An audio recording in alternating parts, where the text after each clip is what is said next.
Good morning. এখন সকাল 9টা বাজে।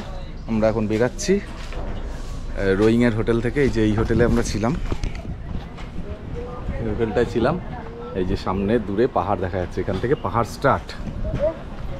আর গাড়ি রেডি হয়ে গেছে, গাড়িতে সবাই উঠে গেছে, লাগেজও প্যাক করা হয়ে গেছে গাড়িতে। তো এখান থেকে আনিনি যাব। আনিনির ডিস্টেন্স 232 কিলোমিটার। মানে এস্টিমেটেড টাইম দেখাচ্ছে 8 ঘন্টা, 7.5 ঘন্টা। আমাদের হয়তো 10-12 ঘন্টা লাগবে। এখন 9টা বাজে, মানে রাত 9টা বেজে যাবে পৌঁছাতে। তো ঠান্ডা হবে, মাঝে মায়োডিয়া পাস পড়বে, ভালোই উঁচু, 8000 সামথিং ফিট উঁচু। তো এখানে বাড়ির সাথে সবার সাথে কথা বলে নিচ্ছি, কারণ এরপরে টাওয়ার মনে হয় পাবো না। যা শুনছি বিএসএনএল খুব অল্প স্বল্প টাওয়ার দেয়, তাও খুব কথা বলা যায় না ঠিকঠাক। আর বাকি ভোডাফোন, এয়ারটেল বা জিও কোনোটারই ওখানে টাওয়ার নেই শুনেছি যা। ওই জন্য বাড়ির সাথে কথা বলে নিচ্ছি। 3 দিন ওখানে থাকবো, তো 3 দিন পর ফিরবো। এই 3 দিন হয়তো টাওয়ার কিছু থাকবে না, মোবাইলের কোনো কানেক্টিভিটি থাকবে না। তো এই যে গাড়িতে সবাই উঠে রেডি হয়ে গেছে। এই যে হ্যালো, এই যে নিকি। হ্যালো। তো যাত্রা স্টার্ট। আমরা এখন বেরাচ্ছি। রাস্তায় যেতে যেতে অনেক কথা হবে। আসল জায়গায় পৌঁছাচ্ছি, আনিনি যাব আজকে। এটার জন্য এতদিন আসা, 3 দিন লাগলো আমাদের আনিনি আসতে। এটা হচ্ছে রোয়িং এর টোটাল সিটি। এই যে কাঁচা বাজার এদিকে। ও, এখানে কাঁচা বাজার রয়েছে, বিরাট বড় বাজার। রোয়িং সিটি এটা, আশপাশ দিয়ে পুরো পাহাড়। এখান থেকে পাহাড় স্টার্ট হচ্ছে। এটা হচ্ছে লোয়ার দিবাং ভ্যালির মধ্যে পড়ছে, ডিস্ট্রিক্ট লোয়ার দিবাং ভ্যালি। তো এর লোয়ার দিবাং ভ্যালির হেডকোয়ার্টার হচ্ছে এই রোয়িং। আর আমরা এখন যাব আনিনি। আনিনি হচ্ছে আপার দিবাং ভ্যালির মধ্যে পড়ছে, বা দিবাং ভ্যালি। তো দিবাং ভ্যালির হেডকোয়ার্টার হচ্ছে আনিনি। লোয়ার দিবাং ভ্যালি থেকে আপার দিবাং ভ্যালির হেডকোয়ার্টারে যাবো আমরা। তো সামনে পেট্রোল ভরে নিই, গাড়িটার বেশি রেঞ্জ দেখাচ্ছে না, 80 কিলোমিটার রেঞ্জ দেখাচ্ছে। ফুল ট্যাঙ্ক করে নেবো। এখানে পেট্রোলের দামটাও কম, দেখি আপনাদের দেখে জানাচ্ছি। এই সামনেই পেট্রোল পাম্প রয়েছে। এখানে অনেকগুলো, মানে 5-6খানা পেট্রোল পাম্প এই রোয়িং এইটুকু জায়গার মধ্যে।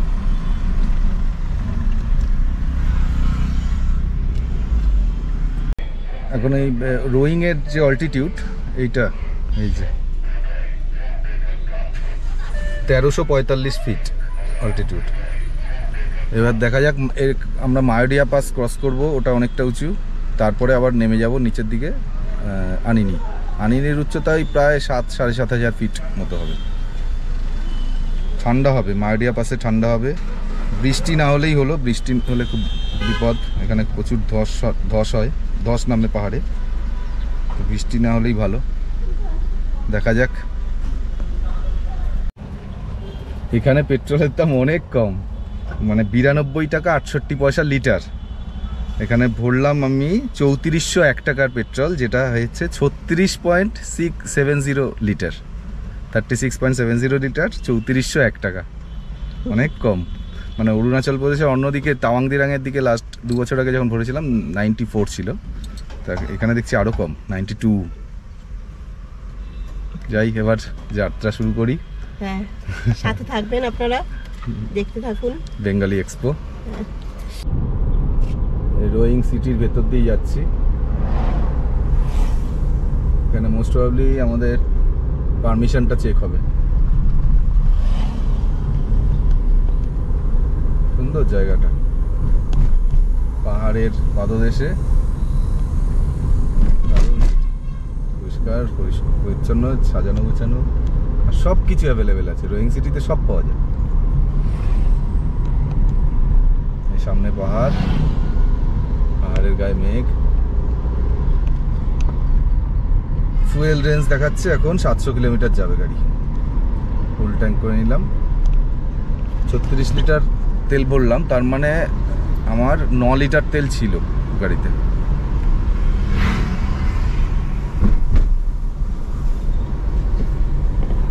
স্ট্রেট একদম শুরু হবে।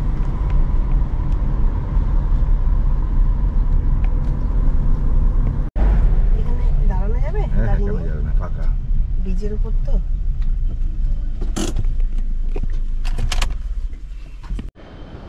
রোয়িং পার করার পরে এই পাহাড়ে যে যাব তার আগে একটা দারুণ ব্রিজ, দারুণ। ও এই যে গাড়ি রেখেছি, এই পাশটা কি দারুণ, ও কি লাগছে।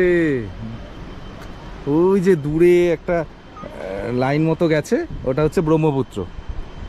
এই নদীটা ব্রহ্মপুত্রে গিয়ে পড়ছে। আমরা ওই ব্রিজটাই ক্রস করেছিলাম ভূপেন হাজারিকা সেতু দিয়ে, ব্রহ্মপুত্রের উপর থেকে। কি সুন্দর জায়গাটা, দেখার মতো, দেখার মতো। ওফ,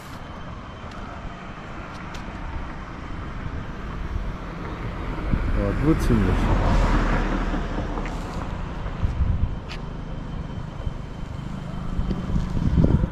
আমরা আজকে গরম জামা কাপড় সামনে রেখে দিয়েছি, কারণ মায়াডিয়া পাশে উচ্চতা ভালো, তো ওখানে ঠান্ডা ভালোই থাকবে, ভালো ঠান্ডা থাকবে। কি দারুণ না জায়গাটা? একটা ছবি তুলে দাও। হ্যাঁ খুব সুন্দর, দারুণ দারুণ, হেভি ভিউ, উদ্ভর্ষ।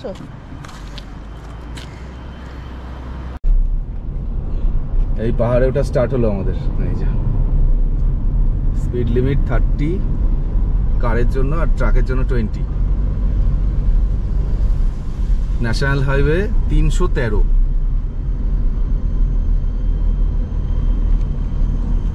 তো আমাদের হোটেল থেকে বলে দিয়েছে পাহাড়ে, এই পাহাড়ে কিন্তু খুব আনিনি যাওয়ার রাস্তাটা খুব বুঝে চালাবেন, কারণ এখানকার লোকাল ড্রাইভাররা খুব রাফ চালায়, মানে হর্ন দেয় না, বাঁকগুলোতে সাট করে চলে আসবে। আসামের বেশ কিছু ড্রাইভার নাকি এখানে অ্যাক্সিডেন্টের মুখোমুখি হয়েছে। এরা নাকি এইভাবেই ড্রাইভিং স্কিল এদের, পাহাড়ে কোনো হর্ন দেবে না, খুব তাড়াতাড়ি চলে আসে। আর এক একটা জায়গায় প্রচণ্ড ন্যারো পড়বে রাস্তায়, আর কিছু জায়গায় রাস্তার কাজ হচ্ছে, ওইসব জায়গায় রাস্তা খুব খারাপ পড়বে বলেছে। দেখা যাক, এখন দেখাচ্ছে 7 ঘন্টা লাগবে, 211 কিলোমিটার এখান থেকে আনিনি। তো এখন তো চওড়া রাস্তা পাচ্ছি, এরপরে নাকি একদম ন্যারো হয়ে যাবে রাস্তা। আর ওই টার্নিংগুলোতে লোকাল ড্রাইভাররা কোনো হর্ন দেয় না, খুব ফাস্ট চালায়। হলে একটু হর্ন দিয়ে আস্তে ধীরে সুস্থে বুঝে চালাবেন, আমাদের হোটেলের থেকে বলে দিল। দেখা যাক। এই সামনে থেকে শুরু হচ্ছে নেহাও ওয়াইল্ড লাইফ সেঞ্চুরি, মেঘাও, মিহাও, মিহাও। আচ্ছা আচ্ছা, এই যে MEHAO, মিহাও ওয়াইল্ড লাইফ স্যাঞ্চুয়ারি। এখানে এই যে এই ধরনের প্রাণীগুলো আছে। এই যে মাংকিটা, এই মাংকিটা খুব রেয়ার স্পিসিসের, ব্ল্যাক কালারের মাংকিটা এখানে আছে। বেশ কিছু হর্নবিল আছে, ও লেপার্ডও আছে। বাহ, মিহাও ওয়াইল্ড লাইফ স্যাঞ্চুয়ারি। এখন চলবে কিছুক্ষণ এটা।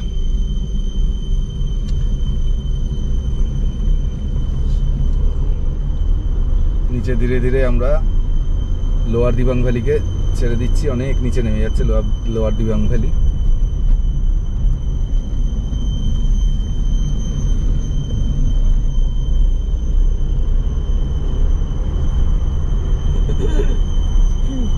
তবে রোয়িং এ কিন্তু টেম্পারেচার খুব গরম, মানে ছাওয়ায় দাঁড়ালে ঠিক আছে, রোদে থাকা যাচ্ছে না, গাটা পুড়ে যাচ্ছে চিরবির চিরবির করে, ঘামও হচ্ছে। সেটা স্বাভাবিক, পাশ থেকে এত বড় একটা চওড়া নদী গেছে, তার হিউমিডিটি রয়েছে, রোদের তাপটা সাংঘাতিক রোদের তাপ। ওইখানে আবার কটেজ রয়েছে এই পাহাড়ের উপরে ছোট ছোট। কালকে আমাদের থাকার জায়গা খুঁজতে একটু কষ্টই হয়ে গেছে, রাত হয়ে গেছে, সব শুয়ে পড়েছে, এখানে তাড়াতাড়ি শুয়ে পড়ে, ঘুমিয়ে পড়ে সবাই। তাও একটা রেস্টুরেন্ট খোলা ছিল, ওই রেস্টুরেন্টের একজন স্টাফ আমাদের খুঁজে দিল এই হোটেলটা, ভালো। এখানকার লোকজন খুব ভালো, হ্যাঁ হেল্পফুল। একজন ভদ্রমহিলাকে জিজ্ঞেস করলাম, বাইক স্কুটি নিয়ে যাচ্ছিল যে রাতের বেলাতে, তা এখানে কোথাও হোটেল আছে? তা উনি বললেন ঠিক আছে আসুন, আমি দেখিয়ে দিচ্ছি কোথায় হোটেল আছে। উনি নিয়ে গেলেন আমাকে, আমাদের বাইক সামনে চালাচ্ছিল আমাদের গাড়ির, হোটেল দেখিয়ে দিল যে কোথায় কোথায় হোটেল পাবো, নিজের কাজ ছেড়ে। এই জিনিসগুলো ভালো, হেল্পফুল গুলো এখানকার লোক। এই রাস্তাঘাট সামনে খুব সুন্দর। এবার পরে খারাপ হবে বেশ কিছু জায়গায় শুনেছি, কোনো মানে ল্যান্ডস্লাইড এরিয়া কিছু পড়বে, তারপরে হচ্ছে পাহাড় কেটে কেটে রাস্তা চওড়া হচ্ছে কিছু জায়গায়, এই জায়গাগুলোতে আন্ডার কনস্ট্রাকশন, খারাপ হবে ভালো কিছু কিছু জায়গা। রোয়িংয়ে প্রায় 7-8টা পেট্রোল পাম্প পেয়েছি। এই যে রোয়িং থেকে বেরিয়ে 10 কিলোমিটার আসলাম, এখানে আবার পেট্রোল পাম্প। পেট্রোলে কোনো অসুবিধাই হবে না এখানে। এবার আনি নিতে গেলে ওখানে অনেকগুলো পেট্রোল পাম্প। আরেকটা জিনিস দেখছি, এই যে এতক্ষণ আমরা জার্নি করলাম 10 কিলোমিটার, একটাও গাড়ি না আমাদের ওভারটেক করলো, পেছনে এসেছে, আমাদের সামনে যাচ্ছে না, উল্টো দিক থেকে কোনো গাড়ি আসছে। এই হল দার্জিলিং, কালিম্পং, সিকিম বা অরুণাচলের তাওয়াং দিরাং সাইডটা, ওই দিকটা থাকলে এতক্ষণে 200টা গাড়ি পার হয়ে যেত আমাদেরকে, বা 200টা গাড়ির সাথে দেখা হতো কম করে। এখানে একটাও গাড়ি নেই, শুধু আমরা চলেছি। এটা একদমই অফবিট প্রত্যন্ত এরিয়া অরুণাচলের। এখানে ডিস্টেন্সটা অনেকটা, তো আমাদের কলকাতার ওদিক থেকে, ওয়েস্ট বেঙ্গলের দিক থেকে অনেকটা দূর। আমাদের 3 দিন লাগলো। পঞ্চমীর দিন সন্ধ্যাবেলা বেরিয়েছি, ষষ্ঠী, সপ্তমী, আজ অষ্টমী। অষ্টমীর সকালে আমরা এই জাস্ট পাহাড়ে চড়া শুরু করলাম, তাও এখনো পৌঁছাতে পারিনি। অষ্টমীর রাতে গিয়ে আমরা পৌঁছাবো হচ্ছে আনিনি, মানে প্রপার ডেস্টিনেশনে পৌঁছাতে আমাদের বাইক আর 3.5 দিন লেগে গেল। 3 দিন, পঞ্চমী থেকে ষষ্ঠী, সপ্তমী, অষ্টমী, 3 রাত লেগে গেল এই ইয়েতে আসতে বাইকার। মানে লেহ লাদাখের মতো ডিস্টেন্স, ওয়ান ওয়ে প্রায় 2000 কিলোমিটার। এখনই তো হয়ে গেছে 1690 কিলোমিটার, প্রায় 2000 কিলোমিটার জার্নি। ওই জন্য মানে এখানে ট্যুরিস্ট খুব কম, যেটুকু ট্যুরিস্ট আসে আসাম থেকে আসে। এত ফাঁকা রাস্তা, শুধু আমরাই চলেছি, কাউকে দেখতে পাচ্ছি না। আর এই রুটে কিন্তু দোকানপাট খুব কম, খাবার দোকান নিয়ে খুব কম। মানে যারা আসবেন খাবার দাবার টুকটাক স্ন্যাক্স এগুলো কাছাকাছি রাখবেন। আমরা যেমন সব নিয়ে এসেছি, আমাদের অসুবিধা হবে না। এখানে অনেক দূরে দূরে রেস্টুরেন্ট রয়েছে, বহু দূরে। মানে যেমন এখান থেকে রোয়িং থেকে ছাড়ার পরে 65 বলে একটা জায়গা পড়বে, ওটা হচ্ছে রোয়িং থেকে 65 কিলোমিটার দূর। ওখানে অনেকগুলো রেস্টুরেন্ট পাবেন, তারপরে আবার পাবেন না, কিছুই নেই। অন্যান্য পাহাড়ে যদি থাকে, এখানে কিছুই নেই। আর তাও রেস্টুরেন্টগুলোতে মনের মতো কিছু পাবেন না হয়তো। ম্যাগি, মোমো এগুলো হয়তো পেতে পারেন, বাকি আর কিছু পাবেন না। এই পাকদণ্ডি রাস্তা শুরু হয়ে গেছে, ঘোরানো পেছানো, যতক্ষণ না মারডিয়া পাস আসছে এরকম পাকদণ্ডি রাস্তা। আবার মারডিয়া পাস ক্রস করে ওপারটাও পাকদণ্ডি রাস্তা পড়বে।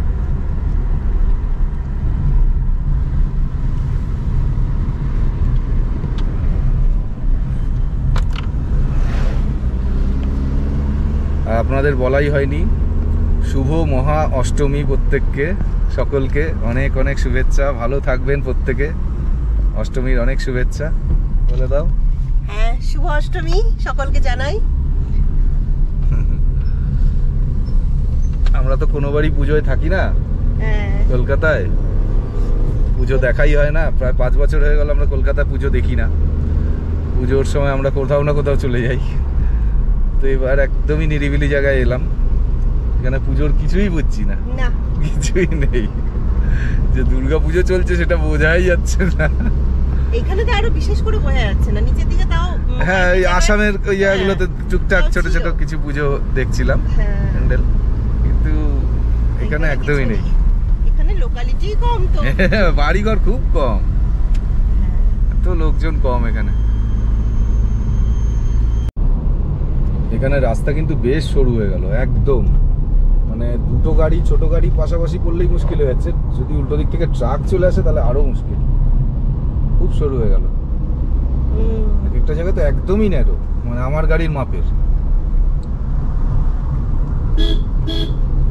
এই ট্রাক চলে এসছে, ওই জায়গাটা পেয়েছি। স্পিডে আসেই সরু রাস্তা সব গাড়িগুলো।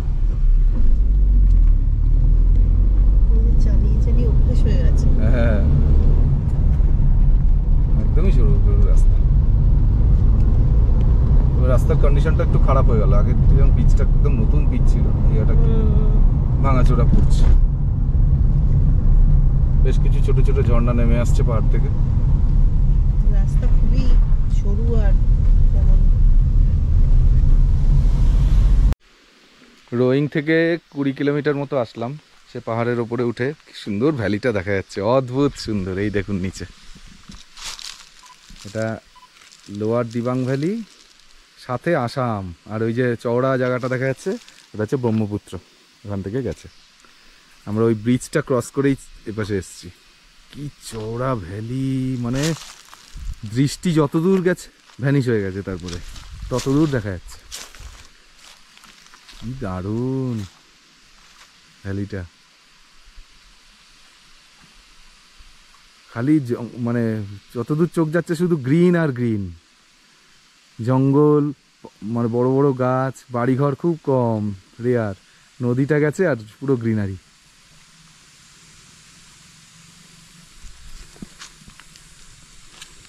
এখানে একাই আমরা, একটা গাড়িকে দেখলাম এতক্ষণে পাস করতে, তাও আর আর্মির গাড়ি, কোনো মানে প্রাইভেট গাড়ি একটাও দেখলাম না এখানে, বা কমার্শিয়াল গাড়ি দেখলাম না।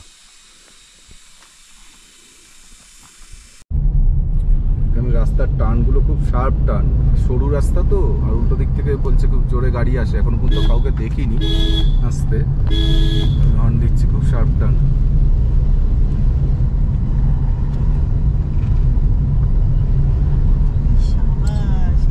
দারুণ লাগছে ভ্যালিটা।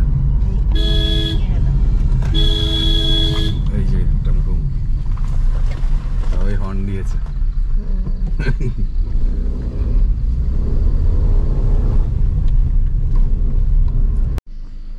এখান থেকে আরো ভালো ভ্যালিটা দেখা যাচ্ছে নিচে, খুব সুন্দর চওড়া ভ্যালি, খুব সুন্দর দেখা যাচ্ছে।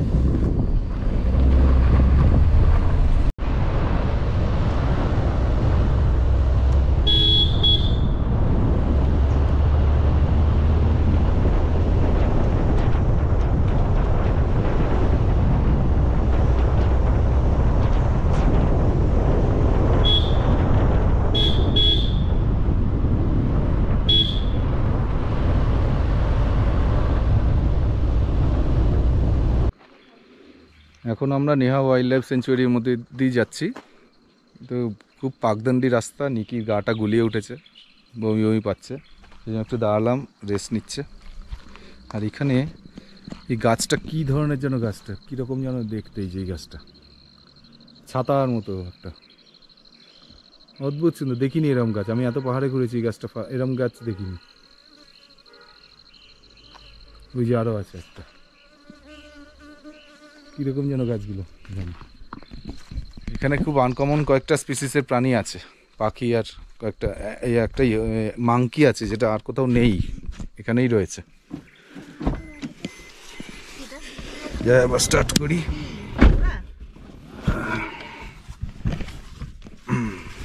এই যে এখানে মিথুন, অরুণাচলের আগে জাতীয় পশু ছিল মিথুন, সুন্দর দেখতে। এই গুতি ফুতি দিতে পারে, জানি না এরা কিরকম হিংস্র হয় কিনা। এই হচ্ছে মিথুন।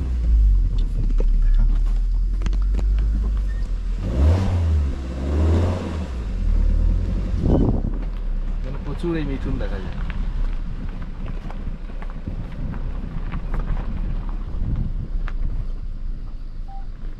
বাইসনের মতো দেখতে অনেকটা। তোমার ছবিটা মিথুন, জানা গেছে যে এখানে ছেলে মেয়ের বিয়ে হলে ছেলের বাড়ি মেয়ের বাড়িকে মিথুন দান করতে হয়, মানে তার দিয়ে স্ট্যাটাস প্রমাণ হয়। কে কতগুলো মিথুন দান করছে মেয়েকে, তা দিয়ে তাদের স্ট্যাটাসটা বোঝা যায়। কেউ 8টা, কেউ 10টা, যে যত মিথুন দিতে পারবে মানে তার সমাজে তার খুব নাম।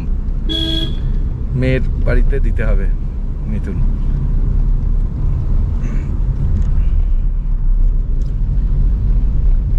এই মিথুনগুলো কিন্তু এমনি জঙ্গলি বা বন্য না, কিন্তু এগুলো হচ্ছে কারুর না কারুর এর মালিক এই মিথুনের।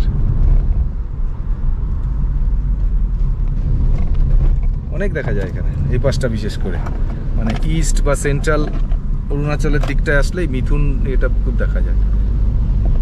106 কি 107 খানা প্রজাতি রয়েছে এখানে অরুণাচলের মানুষের, বিভিন্ন রকম আদিবাসী প্রজাতি রয়েছে। 106 কি 7 নম্বর আমি মনে পড়ছে না, ঠিক আছে পরে আমি বলে দেবো। তো এদিকটা মোস্ট প্রবাবলি মিসমি প্রজাতি, এদের মধ্যেই মিথুন নেওয়াটা রয়েছে বিয়ের অনুষ্ঠানে। এতক্ষণ বাদে একটা ছোট জনবসতি পড়লো, বেশ কিছু বাড়িঘর রয়েছে এখানে দেখছি।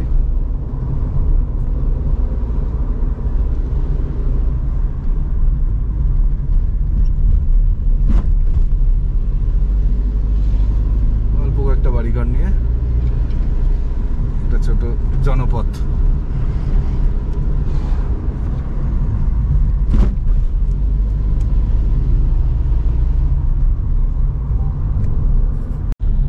ধীরে ধীরে আমরা মেঘের রাজ্যে প্রবেশ করছি। তো মেঘ সামনে, হঠাৎ নিচটা রোদ, এখানটা মেঘ, মানে 1 মিনিটও গেল না রোদ থেকে মেঘে চলে আসলাম।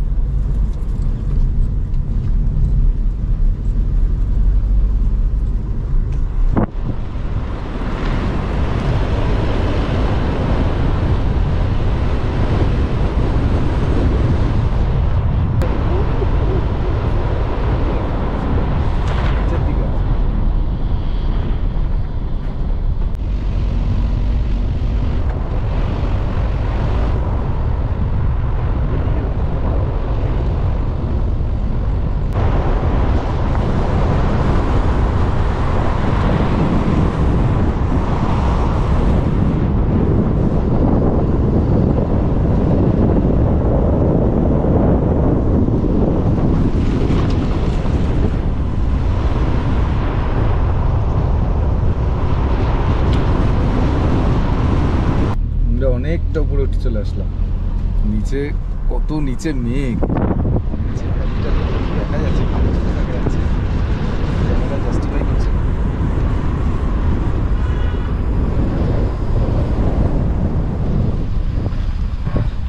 তো নিচে মানে আমরা কোথায় উঠে চলে আসলাম, দূরে ব্রহ্মপুত্র নদটা দেখা যাচ্ছে অনেক নিচে, জাট ভ্যালি, বাপরে বাপ কত দূর পর্যন্ত দেখা যাচ্ছে। আসামের ওই ব্রহ্মপুত্র নদের ওই ভ্যালিগুলো দেখা যাচ্ছে। আমরা এখন চলে এলাম মায়োডিয়া পাস, এই যে সামনে। দেখি এখানে কিছু খাবার দাবার পাওয়া যায় নাকি, নিতে হবে।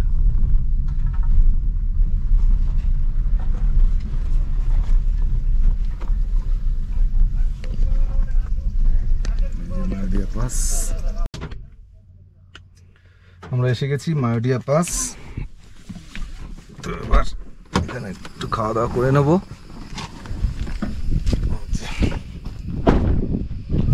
যেটা মায়োডিয়া পাস, এখানে অল্টিটিউড 8711 ফিট, 2655 মিটার মায়োডিয়া পাস। এতক্ষণ উঠলাম, এবার কন্টিনিউ ডাউনে নামবো।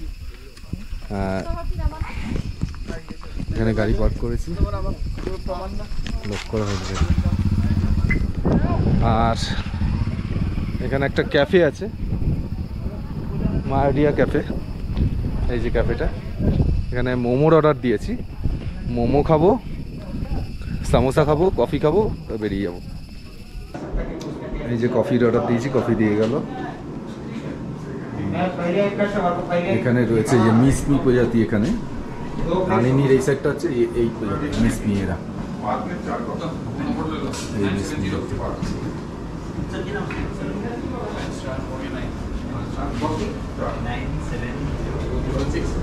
এখানে মোমো, কফি আর সামোসা অর্ডার দিয়েছি।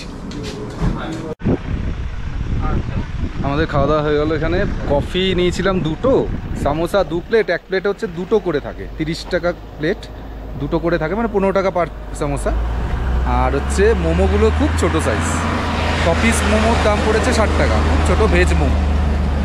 আর সামোসাটা দারুণ টেস্ট, হেভি টেস্ট করেছে, কিন্তু ঠান্ডা হয়ে গেছে। সামোসাটা হেভি টেস্ট, মোমোগুলো সাইজ ছোটো, টেস্ট ভালো, আর কফিটা ভালো, খুব স্ট্রং কফি। এটা আর্মি দ্বারা পরিচালিত ক্যান্টিন, এই যে ইন্ডিয়ান আর্মির ক্যান্টিন। আর এখন আমাদের ফটো সেশন চলছে। এই যে আমাদের তুফান মায়োডিয়া পাসে আমাদের নিয়ে চলে এসছে। এই নিয়ে কত যে ওর পাস কভার করলো, 8711 ফিট ইন মায়োডিয়া পাস।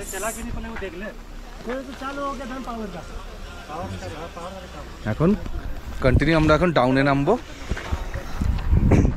বেরিয়ে যাচ্ছি এখান থেকে। 210 টাকা বিল হলো ক্যান্টিনে আমাদের। আর এখানে ঠান্ডা সেরকম নেই, তবে এটা মানে সুদিং ওয়েদার। রোদটা খুব গায়ে লাগছে, মানে জ্বালা পোড়া করছে, রোদটা খুব তাপ, ছাওয়ায় দাঁড়ালে বেশ একটা সুদিং আরাম লাগছে। তো চলি এবার।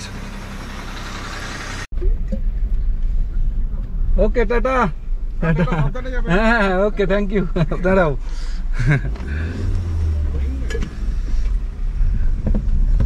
টাটা।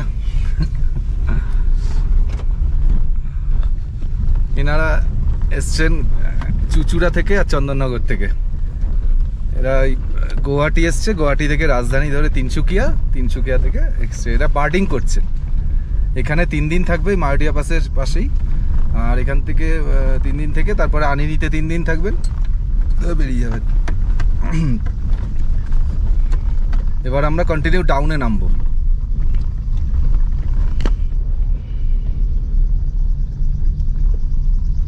টেম্পারেচার সেরকম নেই, মানে মনোরম। কত হবে, 14-15 ডিগ্রি টেম্পারেচারই হবে এখানে।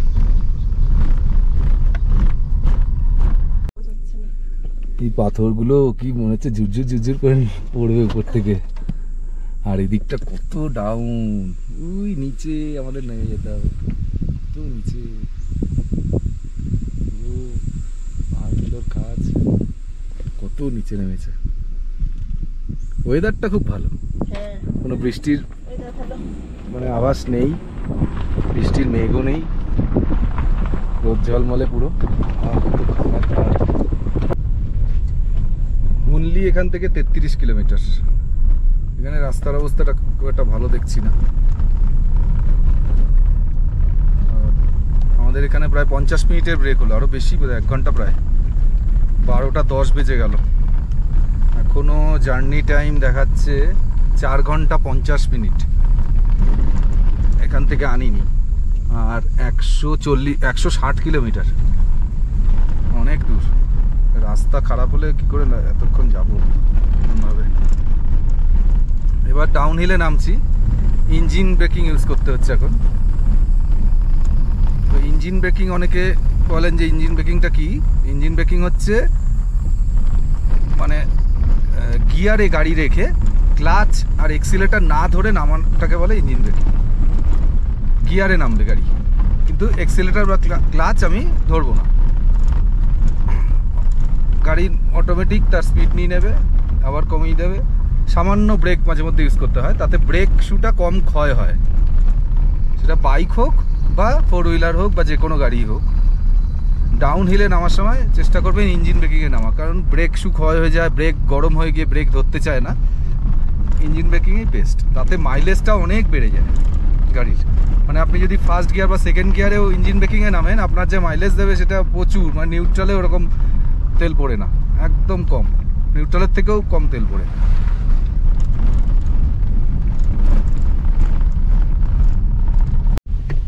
এই ছোট ছোট অনেক ঝর্ণা পড়ছে, বেরিয়ে যাবে ছোট ওয়াটার ক্রসিং। আরে বাবারে, ডেঞ্জারাস অবস্থা একটা জায়গায় রাস্তা।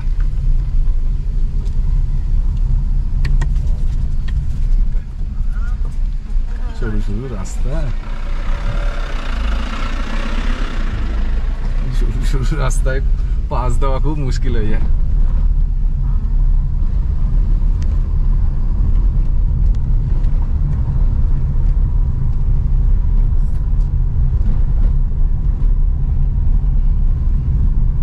পাথরের ওই ব্লকগুলো হয়, ওই ব্লক দিয়ে দিয়ে রাস্তা করা।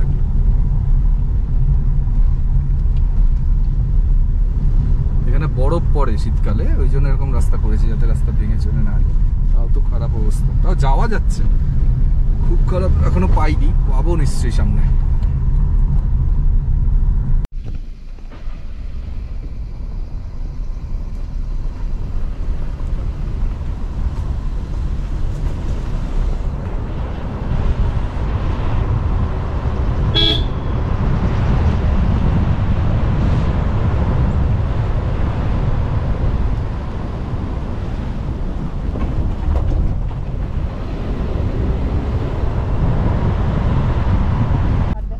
সামনেটা পুরো রকফল জোন, পুরো পাহাড়টা উপর থেকে পড়ে গেছে কোনো এক সময়, এই যে কোনো সময় আবার পড়তে পারে যদি বৃষ্টি হয়। ইয়ার অবস্থা এটা।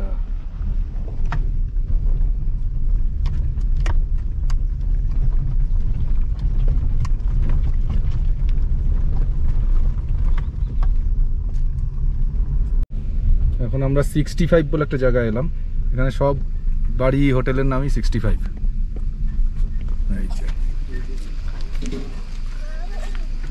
Old hotel 65, hotel Mount 65।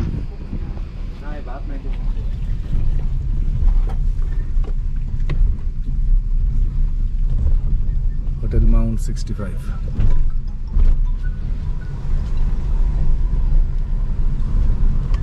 এই 65টা হওয়ার কারণ হচ্ছে এটা রোয়িং থেকে 65 কিলোমিটার দূরে এই জায়গাটা, তার মানে 65 কিলোমিটার আসলাম, এই জন্য এখানে সব হোটেল বাড়ি সবার নামই 65।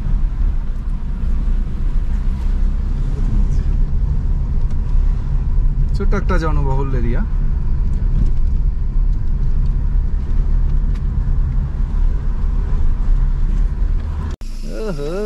পাতা দিয়ে গয়না পড়েছ তুমি, খাও খাও, তোমার তো খাওয়াই কাজ, খালি খেয়েই যাও। কি সুন্দর না অবলা, কি ভালো ওরা।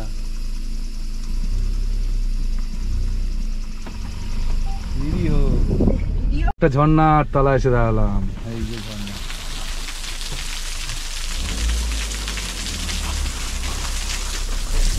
দারুণ গাছ এগুলো, পান গাছগুলো, জল ঢুকছে।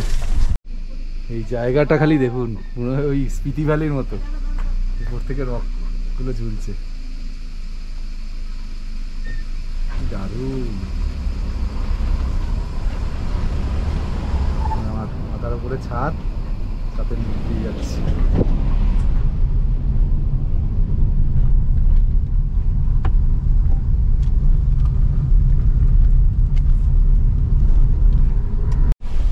আবার একটা ল্যান্ডস্লাইড জোন পড়লো,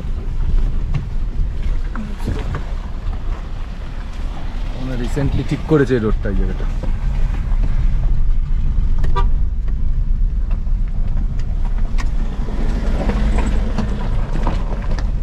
এখানকার গাড়ি খুব স্পিডে চালায় এরা, কিছু মানে না। নিচে ওই যে জিগজ্যাগ রোড, ওখানেই মনে হয় যেতে হবে এখন আমাদের।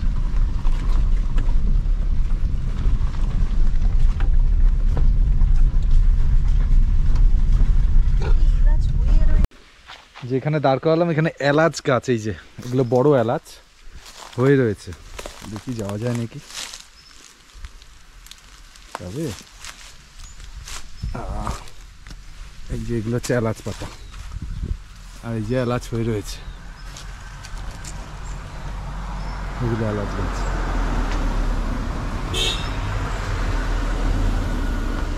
গাড়িটা ওখানে দাঁড় করিয়েছি, দেখি এটা পারা যায় নাকি।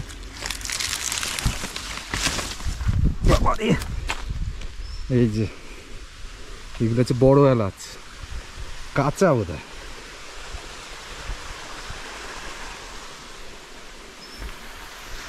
জল আসছে,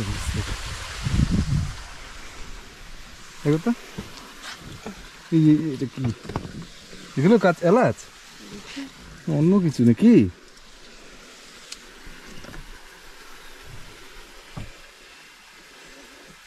এলাচ হবে এটা, লঙ্কার মতো এলাচ, এলাচ দেখো গন্ধ। হ্যাঁ এলাচের গন্ধ পুরো। এগুলো বড় এলাচ। হ্যাঁ হ্যাঁ, এগুলোর দাম কত বলো তো? বড় এলাচ তাই ভর্তি হয়েছে গাছগুলোতে। সামনে পুরো ডাউন রোডটা, আর খারাপ, একদম খারাপ রোড। এখান থেকে উঠে আসা চাপ, যেই সময় যখন আসবো এতটা উঁচু, বাজে রোড দিয়ে উঠতে হবে, ডেঞ্জারাস রোড এটা। ওই ওপর থেকে আমরা নামলাম, ওপরে ওই ল্যান্ডস্লাইড জোনটা, নিচটা এটা পুরোটাই ল্যান্ডস্লাইড হয়েছিল, খুব রিসেন্টলি হয়েছিল এটা। বাপরে কি অবস্থা রোডটার, কত নামতে হবে নিচে।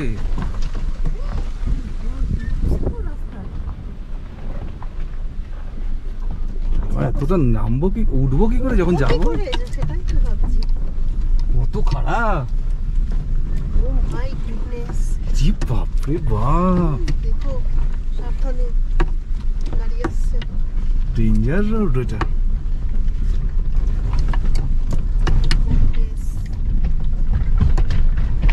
নামতেই 12টা বেজে যাচ্ছে, তা উঠবো কি করে? এই পিছনের জায়গাটা এত খারাপ জায়গাটা করেছে।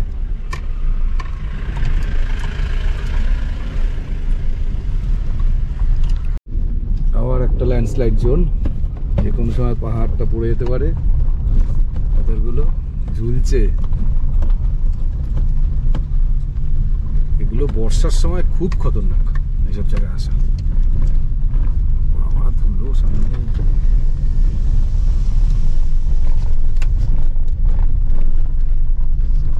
বাবা অবস্থা। এগুলো বর্ষায় কাদা হয়ে যায়, মানে এত স্ল্যাশি যেখানে চাকা আটকে যেতে পারে।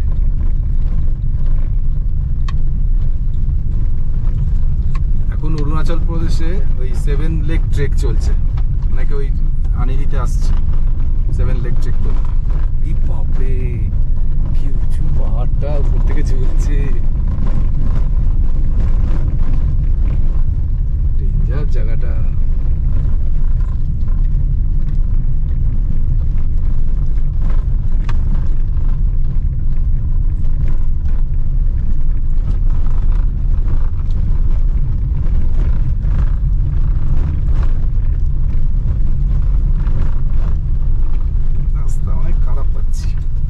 টাইম অনেক লেগে যাচ্ছে, অনেকটা 135 কিলোমিটার। তবে এরপরে চওড়া রোড পাবো, এখনো দেরি আছে। হুনলি আসেনি এখনো, হুনলি 7-8 কিলোমিটার বাকি। আবার একটু ভালো রোড স্টার্ট হলো।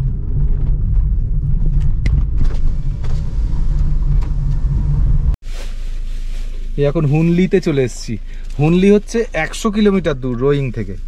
65 যেখানে দাঁড়িয়েছিলাম ওটা 65 কিলোমিটার, এটা 100 কিলোমিটার দূর। এই যে হুনলি লেখা, এদিক থেকে এখানে দুটো রাস্তা দুদিকে চলে গেছে, একটা স্ট্রেট বাঁদিকে আর একটা ডান দিকে। এই যে এখান থেকে মেথিংলিয়ান 150 কিলোমিটার, হাইওলিয়াং 160 কিলোমিটার। কি জানি কোথায় এগুলো। হুনলি পুলিশ স্টেশন, দাদিকে নেবো এবার। হুনলিটা মানে একটা অনেক জনবসতিপূর্ণ একটা জায়গা, এখানে থাকার অনেক অপশান আছে। হোমস্টে হোটেল রয়েছে, হুনলি সার্কিট হাউস রয়েছে। আপনারা চাইলে এখানে সার্কিট হাউসে থাকতে পারবেন, মানে টানা আনিনি না গেলে এখানেও অনেকে থাকে। যদি ওয়েদার ঠিকঠাক না থাকে সেক্ষেত্রে এখানে অনেকে স্টে করে যায়। সামনে রোড ক্লোজড, আধ ঘন্টা লাগবে বলছে, রাস্তায় কাজ হচ্ছে। এই যে আমাদের গাড়িগুলো এই পাশে দাঁড় করিয়ে দিয়েছি, সব পরপর দাঁড়ানো রয়েছে। মানে অনেকটা ডাউন, অনেকটা স্লোপে নিচে নেমেছে। জেসিবি দিয়ে কাজ হচ্ছে, পাহাড় কেটে রাস্তা চওড়া হওয়ার কাজ হচ্ছে।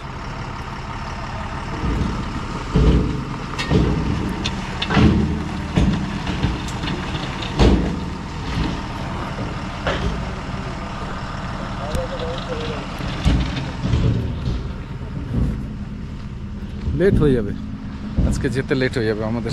আসলে আমরা চেষ্টা করছি যাওয়ার সময় দেখতে দেখতে যাচ্ছি, ফেরার সময় আর দাঁড়াবো না এই জায়গাগুলো, একবারে দেখে বেরিয়ে যাব। কি উঁচু পাহাড়, এদিকটা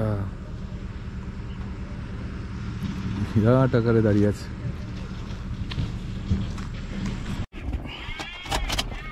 অবশেষে ছাড়ছে, আধ ঘন্টা ওয়েট করালো এখানটা, এবার একে একে ছাড়ছে।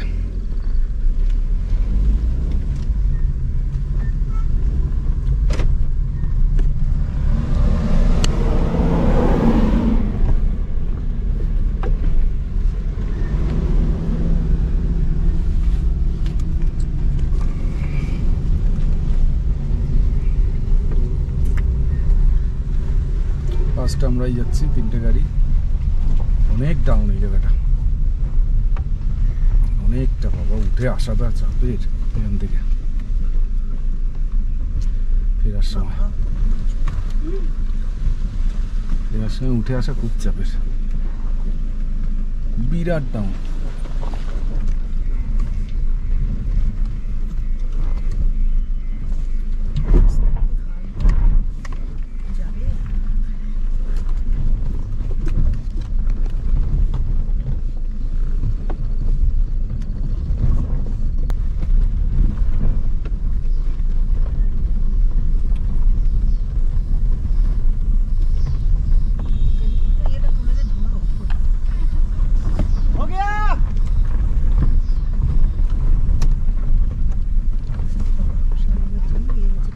সাংঘাতিক উঁচু অবস্থা।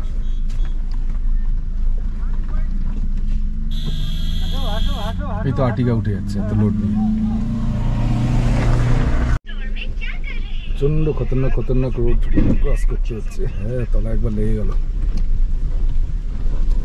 আন্ডার বডি টাচ হয়েছে একবার। বাবা কি রোড,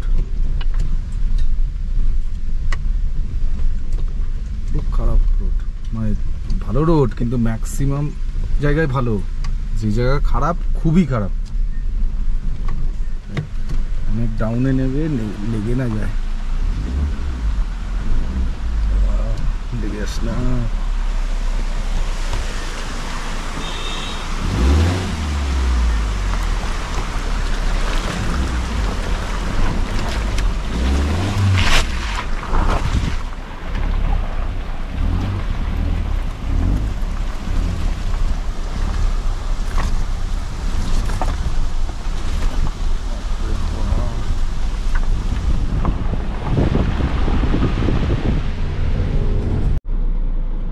কি অবস্থা রাস্তার, ফুল অ্যাডভেঞ্চার। এই লেগেছে আবার, ডেঞ্জার অবস্থা রাস্তায়। ইনোভা আটকে যাচ্ছে।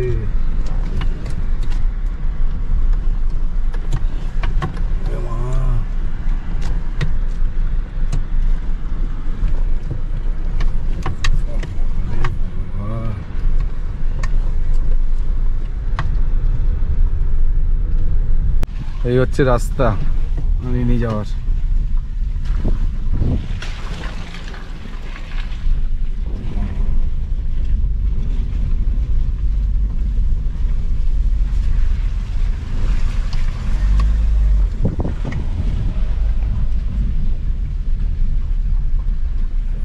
কি ভয়ঙ্কর একটা ঝর্ণা উপর থেকে পড়ছে, পুরো ছাওয়া জায়গাটা, স্যাঁতস্যাঁতে উপর থেকে আসছে ঝর্ণাটা, ঠান্ডা জায়গাটা।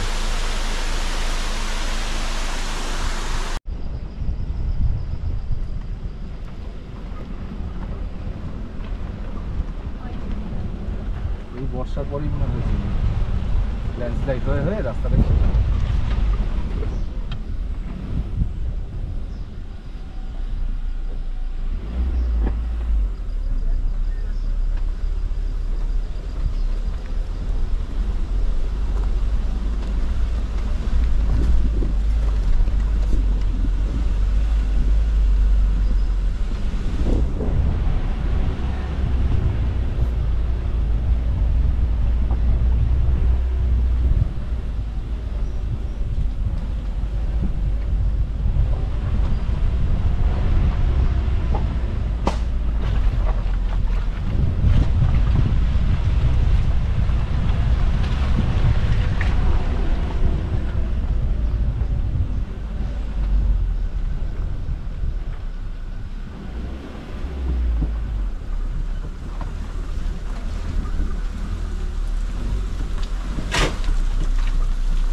এই যে রোডের এইখানটা দুটো ভাগ হয়েছে রাস্তাটা, এই যে ছোট অ্যারো করে লেখা আছে ওয়ে টু আনিনি রাইট সাইড আর way to rowing left side. এদিক থেকেও রোয়িং চলে যাওয়া যায়, মানে এই রাস্তাটা তৈরি হয়নি কিন্তু আন্ডার কনস্ট্রাকশন। এটা রোয়িং যাওয়ার একটা রাস্তা তৈরি হচ্ছে বাঁ দিকেরটা, আর ডান দিকে হচ্ছে আনিনি যাওয়ার রাস্তা। এই বোর্ডটা রয়েছে, আগে কিন্তু বোর্ডটা ছিল না, ভিডিওতে আমি দেখেছিলাম, ছোট করে লিখে দিয়েছে বিআরও। রাইটে বা নেমে যাবো আমরা, আনিনি যাওয়ার রাস্তা।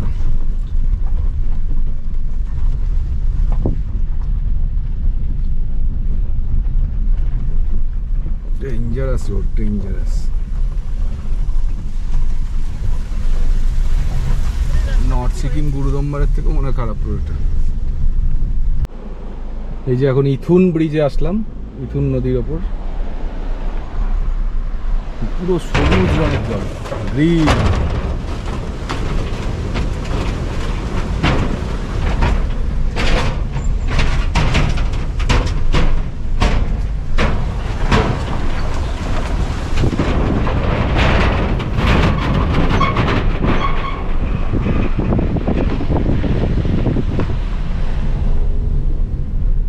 দেখি এবার যদি ভালো রাস্তা হয়, বলছে তো এদিক থেকে ভালো রাস্তা পাবো। এবারে দারুণ রাস্তা পেয়েছি, এই যে সামনে থেকে পুরো টারম্যাক শুরু। এবার দারুণ।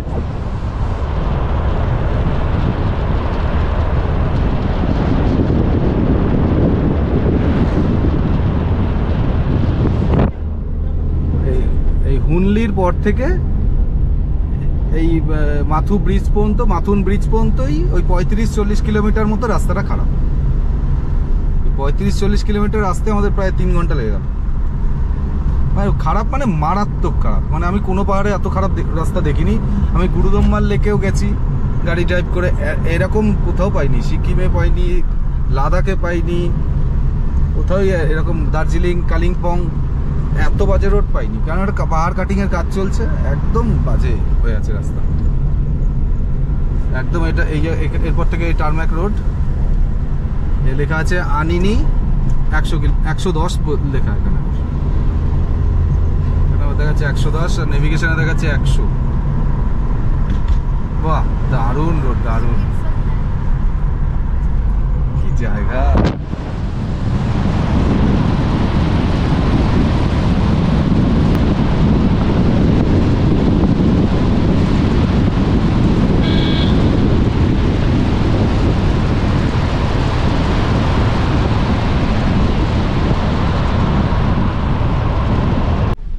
আবার সেই ডেঞ্জারাস রাস্তা পড়লো কিছুটা, ব্রিজ কভার করে, ব্রিজটা কভার করতে হচ্ছে। সেই উপরের ব্রিজটা হচ্ছে,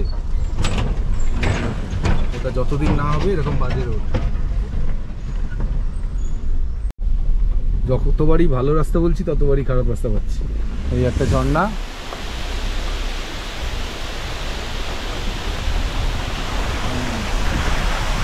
জল কাটছে।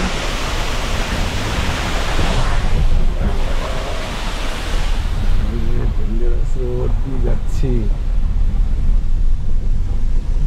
ব্রিজের কাজ হচ্ছে এখানে। কি ডাউন!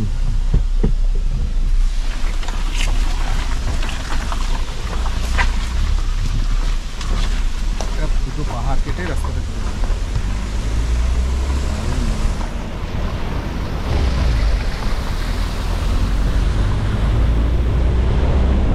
দুখানা পাহাড় মাঝখান থেকে কেটে দিয়েছে, দারুণ রাস্তাটা।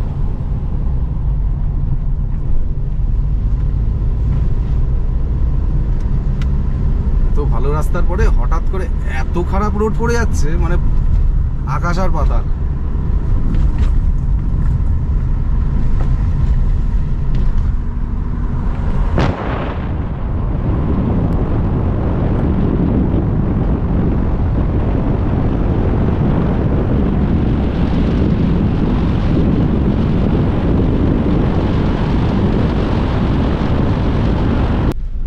সে যেকে সেই বাজে রাস্তা।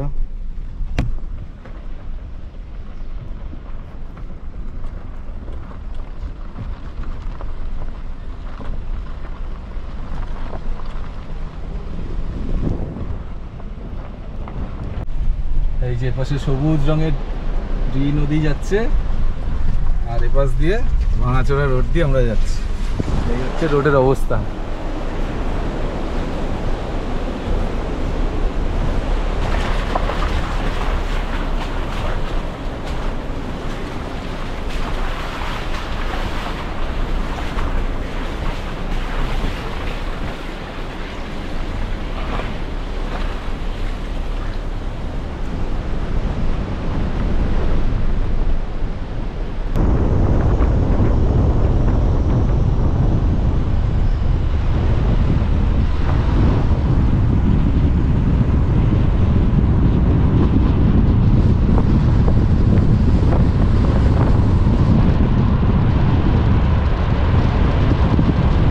অন্ধকার হয়ে আসছে, পাহাড়ের একটা ছোট্ট নদী পার হচ্ছি, এটার নাম মালিনী। পাশ দিয়ে নদী বয়ে যাচ্ছে।